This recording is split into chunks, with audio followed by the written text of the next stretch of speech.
Hey, run out the fucking door. Run out the fucking door if you're in that situation. If you're in that situation. All right, Bill, long-time listener, first-time writer. I got a wedding story to tell you. I'm 23 years old. Another 23-year-old. Here's one for you. Don't go to a wedding or get married at 23. They all seem to have bad stories. I've been to a few weddings, and let me start by saying in this story, it wasn't actually a wedding I witnessed. It was a Wiccan hand fastening.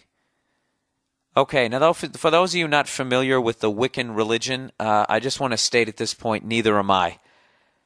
I can't remember if that's the one that actually has all those pagan symbols that, the Catholic Church then said that they were devil signs, according to the fucking Rosetta Stone or whatever that fucking movie was. I read the book too. What the fuck was the name of that? Da Vinci Code. Whatever. It was called a Wiccan hand fastening. And I know that because my sister didn't invite people to her wedding, she invited them to her hand fastening. That's why he knew it was a Wiccan hand fastening and not a wedding. Because she said, I'd like to invite you to my hand fastening. Jesus Christ. He said, if you're 41 and you still don't know what a hand fastening is, congratulations. Thank you, because I didn't. So anyways, he goes, I'm 17 at the time. My sister's 23 or 24. We both still lived with our parents. Her boyfriend, an unemployed alcoholic living off money his mom left him when she died. Huh? There you go, ladies. There you go. You don't have to settle for less when there's guys like him out there. The fuck am I? Why didn't I make this type bigger? Jesus, what a flop this podcast is. So anyways, so this fucking alcoholic was over for dinner one night. He tapped his fork on the glass a few times to get everyone's attention. We were 3 feet from him, and immediately my stomach knotted up because I knew this moron was about to say something stupid. I gotta admit, you guys are fucking funny writers, man. Some really talented people listen to this fucking podcast. You guys write better than I do. Anyways, basically, he announced his engagement to my sister in front of my mom and dad, pulled out 2 onyx rings, and they put them on each other's middle fingers. I went to the Onyx Strip Club in Houston last night. How funny is that? Anyways, it was dead silent, and the look of repressed horror on my mom's face was unmistakable. It was so awkward, so I just started clapping, going, yay, quietly, because nobody else joined in. Oh, that's great. Is that your role in the family? You're the person who always tries to make it better? God bless you. Anyways, it was just dead silence and my sister and her boyfriend kissing each other like everything was fine. A few months later, I found out they were financing those rings and going into payments on them every week. My sister's collecting child support and neither of them have a job and they are financing onyx hand-fastening rings.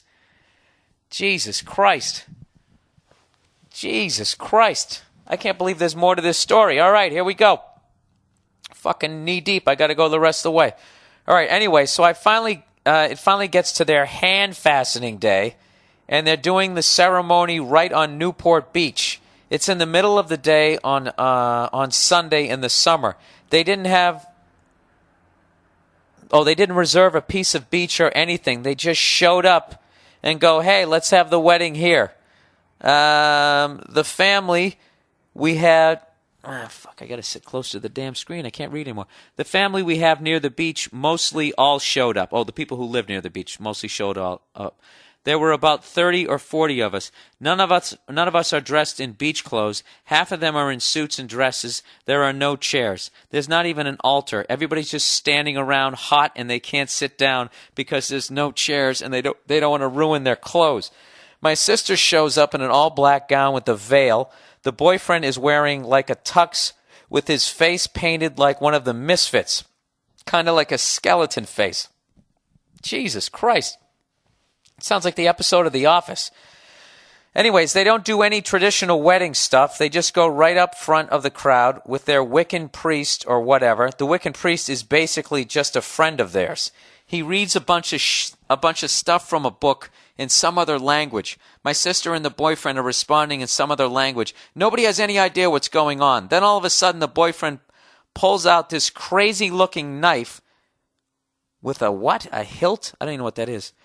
Uses it to cut my sister's veil, then pokes the end of it into his finger until he's bleeding. He sticks the knife into the sand and wraps his bloody hand around my sister's neck while they kiss.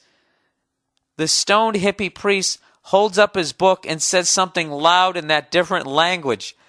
I assume it was the equivalent of, I now pronounce you husband and wife. I'm sure being a comedian, you've heard the sound of 50 people gasping simultaneously. Family members in suits and dresses are just walking away at this point. A lifeguard saw what the boyfriend did with the knife, called a cop, and the day ended prematurely with him getting cuffed and driven away in a police cruiser. Jesus Christ. Anyways, thanks for the podcast. I really enjoy it. Jesus Christ. How about a fucking round of applause for that story? All right. I think I have to read up on the Wiccan religion. You know, one thing I did like about that? I did like the fact